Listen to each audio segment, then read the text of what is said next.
Okay, good morning. Sorry. We'll continue yung lecture natin dito sa part 4 natin. Ay, part 5 na actually. So, establishing cause and effect. The greatest value of the psychology experiment is that within the experiment, we can infer cause and effect relationship within antecedent condition and subject behaviors. Okay. So, yung cause and effect are, we can actually infer cause and effect lang sa experimental na experimental type ng ano talaga research natin, no? Or hindi uubra yung mga correlational lang, no? Hindi ka pwedeng mag-infer ng cause and effect sa isang correlational study, obviously. But minsan kasi nagkakaroon ng confusion doon. Okay, so titignan natin dito kapag correlational lang yung study natin. So halimbawa, for example, dito meron tayong nasa baba, no? Daily viewing time. Tapos, nandun sa vertical, na axis niya ay vocabulary. Assuming na yung mga participants natin are kids, no? So, kunwari, manonood sila ng TV, no? Titignan natin if tataas ba yung vocabulary nila kapag natapos na yung experiment or yung research. So, dito, correlation na lang siya. Okay. Now, ang mangyayari dyan, kung correlation na lang, bawa, aalamin pa rin natin kung ano ba yung baseline, kung ilan bang vocabulary na yung alam ng mga kids, no? Halimbawa, mga 6 years old, no? Ano na ba yung baseline na alam nila na words? Palagay natin, marunong na sila ng mga, kunwari lang, assumption lang, mga 15 words lang, no?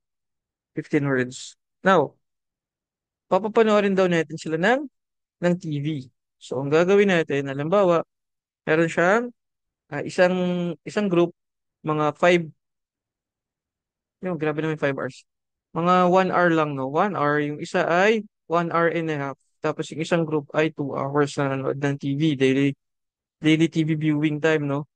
So ngayon, after nung hours na yun, titignan natin kung ilan na yung naging dagdag sa vocabulary nila. Now, kung ang experiment ay kung ang research natin or ang procedure na susundin natin ay experimental, ang gagawin natin dyan ay ganito. Una, yung mga bata ay dapat nasa isang lugar lang, no? Or nasa setup ng laboratory. Papapuntahin na lang natin sila sa laboratory. Tapos, kunyari may sarili silang room, nanonood sila ng TV. Tapos may span lang ng time na papanoorin nila. Depende, no? One hour, 1.5, tapos 2 hours na span. Now, yung mga ano natin, yung mga procedure natin, gagawin pa rin natin yun. Check pa rin natin yung ano niya, no, yung baseline niya, kung ilan ba initially yung alam ng mga bata. So, syempre, different naman yung magiging baseline ng mga bata, no? Halimbawa, yung iba, 30 words na yung agad yung alam, no? Yung iba, 16 words na yung alam, yung iba, kung ano man, no? So, titignan natin. Ngayon, after nun, syempre, actually, mabusisitan, no, kung kukonduct talaga yung ganyang research, no? Ngayon, titignan natin if madadagdagan ba yung vocabulary nila after some time ng panonood ng TV. Now, again, kung experimental, nasa laboratory sila, nasa separate rooms, tapos after manood, so either ito-check natin sila ng kung ilan na yung vocabulary natin ano, by giving them exam, no? Na parang halimbawa, mga words na binanggit dun sa TV show na yon. Sabay kung naiintindihan na nila yung words na yon, o kaya nilang bigkasin, o kaya depende kung ano man yung gamitin nating measurement, no? Now, that's a true experiment kapag ano, no? Andun sila sa laboratory. Ngayon, kung gusto natin na correlation na lang yung maging resulta ng study natin, we don't need to ask them to go to the laboratory. We can just, let them go home, tapos sasabihin natin sa mami nila, mami, you let the kids watch po. Pero aalamin niyo pa rin yung baseline, no? Kung ilan yung ba yung initially alam nilang words.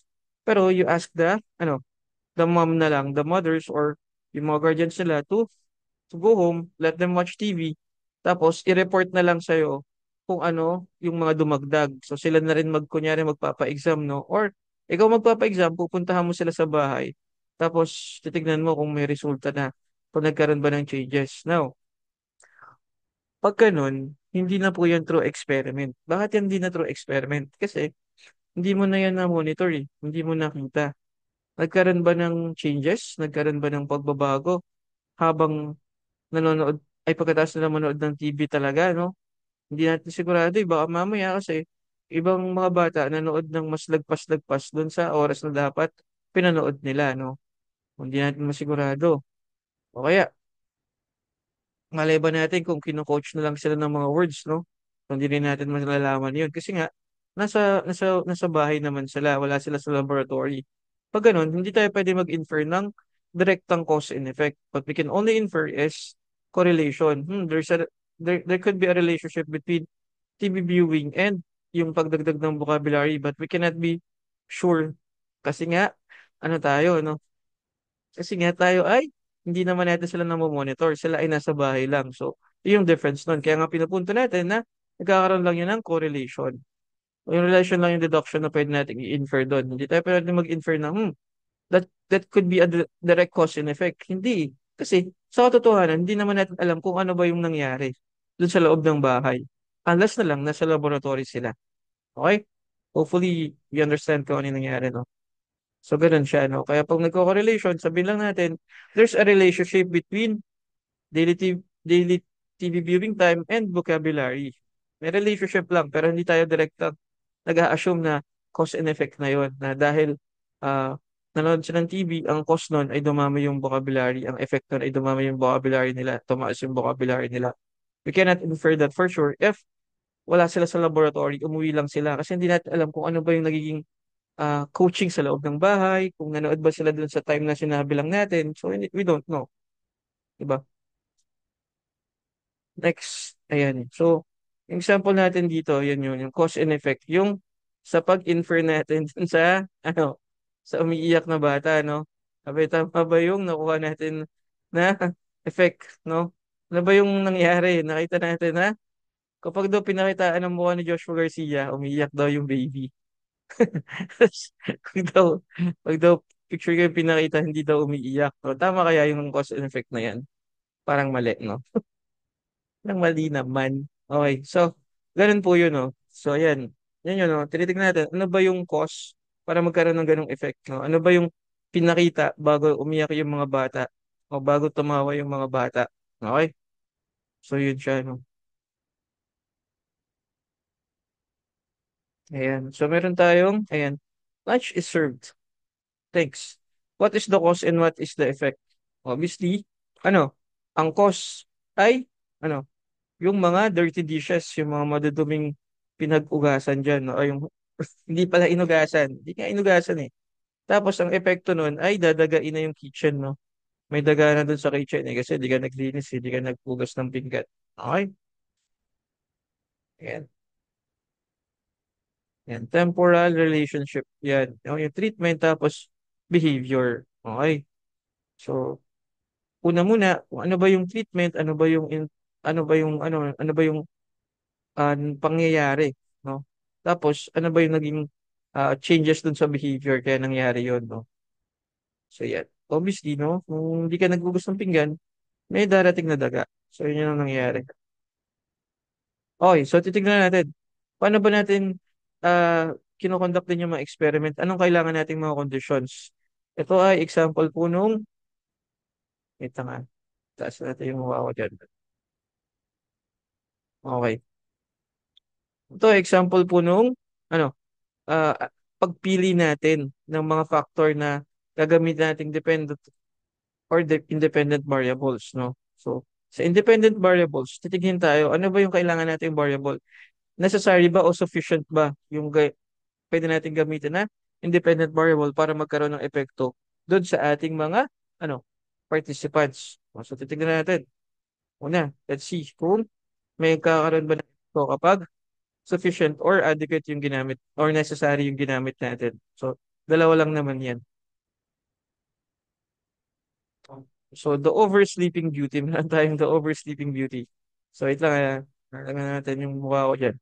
Kaharang na naman. Okay, the oversleeping beauty. So, sleeping beauty ay nag-oversleep na siya. Ibig sabihin, ano, yung tulog niya ay sobra na, nalilate na siya sa trabaho. Ayan, nagagalit na yung, ano, ang tawag yan? Si Maleficent, no? Oh, yeah, you're late again, Sleeping Beauty. Nag-overslept siya kasi. Okay. Ngayon, ano ba yung gagamitin nating, ano yung gagamitin nating independent variable. Titignan natin kung magkakaroon ba ng epekto sa kanya. Necessary ba o ano? Ano ba yung nilagay natin kanina? Tignan natin. Necessary versus sufficient. Okay. So sufficient, enough, adequate na yung necessary, required to be done, achieved, or present, no? Ano daw kaya mas mabigat doon? So titignan natin. Ayan. So what can we do to prevent sleeping beauty from oversleeping? Ito again ay ang example natin yung application natin sa trabaho. No? So tignan natin, ano kaya ang pwede natin gawin? Salary deduction, termination, no? Tatanggalin ka na pag na-late ka pa. O kaya no free lunch. Pag tinignan natin, yung salary deduction ay sufficient siya. Pwede, uubra. Okay naman, no? Pero, ang necessary, ang kailangan talaga, ang mabigat-bigat ay yung termination. Yun ang, ano talaga, no? Kailangan para mag-invoke ng behavior, para magkaroon ng changes sa behavior. Kasi ang pinapunto natin, kapag, kapag sufficient lang, baka mamaya umabsent pa siya, may salary deduction naman eh. Okay lang yun. Sige, babawasan nyo na ng 100, 200 yung sweldo ko, okay lang. Magpapalit pa rin siya. Diba? Pero kung termination na, yung ibibigay, ipapataw natin kay oversleeping beauty, that could change yung behavior niya. Baka mamaya, talagang hindi na siya magpalit. So, yun na ay necessary, no? Yun yung pinapunta natin sa necessary, mas kailangan. So, tingnan natin ulit yung definition niya, no? Yeah, necessary, required to be done, achieved or present, no? Needed, yun ang mas kailangan daw. So, kaya, halimbawa, magkakaroon tayo ng experiment, ano ba yung testingin natin para makita natin kung magkakaroon nga ba ng changes yung behavior? Ano bang independent variable? So, ang independent variable natin dyan ay ano, yung ipapataw natin kapag na-late pa rin siya, no? Termination or salary deduction. So, malamang, pag tinest natin, titignan natin kung ano yung epekto nung, nung mga nilagay nating independent variable. So, yan yung independent, no? Ang dependent variable ay either kung absent pa ba siya or, I mean, kung malilate pa ba siya. Diba? So, yun na yan. Okay. Next, punta na tayo sa pseudoscience, no? Ano nga ba yung nangyayari sa pseudoscience? Bakit pseudoscience? This is Wilhelm Wundt, no? Si Wilhelm Wundt ay, isang yan, actually, isa siyang German, no? Siya ang nag-conduct or nagawa ng unang-unang psychological laboratory for experimental psychology kasi yung ano niya yung sinimulan niya no. So meron siyang psychological laboratory or psychology laboratory na tinayo. Okay.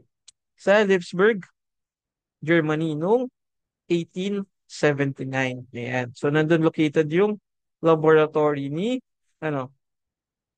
Wilhelm Wundt. Okay. Tingnan natin no. Ayan no. Magko-conduct sila. Ayan. And paring Wilhelm, pansin niyo naman ako dito.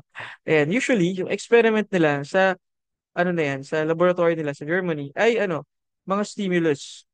Parang experiment sa stimulus. Halimbawa, titignan nila, gaano ba kabilis mag-react yung isang participants kapag narinig niya yung isang boses na to. O gaano ba siya kabilis mag-react kapag narinig niya yung isang boses ng malayong pinanggagalingan ng source of sound. No, ganun. Tapos, magtatap siya. Magtatap siya sa lapag o kung ano man. O may buzzer. Tapos tingnan niya, marinig mo ba yung sound na yon tapos magbabas ka. So, ganun siya, no? Tapos, o kaya, sa isang madilim na room, nakita mo ba yung light source dun sa ganun kalayong lugar, tapos sobrang dilim ng room. So, ganun siya. Usually, stimulus yung pinag-aaralan nila dyan. Okay? So, pause tayo sa dali.